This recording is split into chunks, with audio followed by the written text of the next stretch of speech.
I'm going to tell you about shutter speeds on your camera. Now, let's imagine that you want to take pictures of an athlete running and you don't want the picture to be blurry. You would want to set your camera at a high shutter speed. So on my digital SLR, the high shutter speed in this case would be anywhere from 1/500th of a second to 1/4000th of a second. So what I've done here is I've set my camera to 1/4000th of a second, which means that the shutter is going to open extremely fast. Now I've taken the lens off the camera to show you what the shutter looks like. The mirror is going to lift and the shutter is going to open for 1/4000th of a second. So when I press the shutter release, watch. It opens for a split second, and that will freeze your motion. This is also a good setting for very high levels of light, like if you're using a flash or if you are out on a sunny day. I've set my camera to 1/1000th of a second. The shutter is going to remain open for a tiny bit longer. And again, that's still good for a freezing motion and for high levels of light. I've now set my camera to 1/500th of a second. So,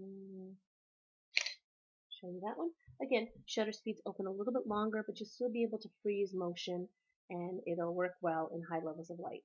Right here is 1/100th of a second. So I'll demonstrate what that looks like. You can see that the shutter is open longer. Here's 1/60th of a second. Now this is the lowest setting that you should hand hold your camera. Anything below 1/60th, you should use a tripod or set your camera on something stable. Here's 1/10th of a second. Watch how the shutter opens a little slower. 1 second,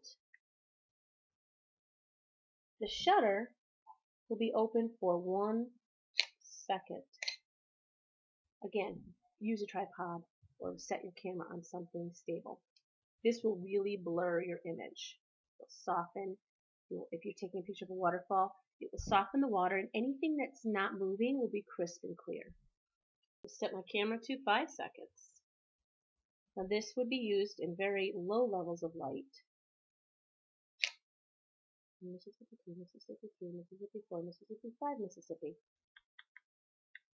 This goes all the way up to 30 seconds. So this will remain open. My shutter will remain open for 30 seconds. So what's happening is my image is entering the camera, and the sensors in the camera are sensing all the light, and they're transforming that light into electricity, and it's going to be stored in my memory card. So this is great if it's really dark out, like you say you're taking a picture at night, or if you're drawing with light in a dark room. Again, you must use a tripod. And anything that's still will be in focus. So that's the shutter speeds.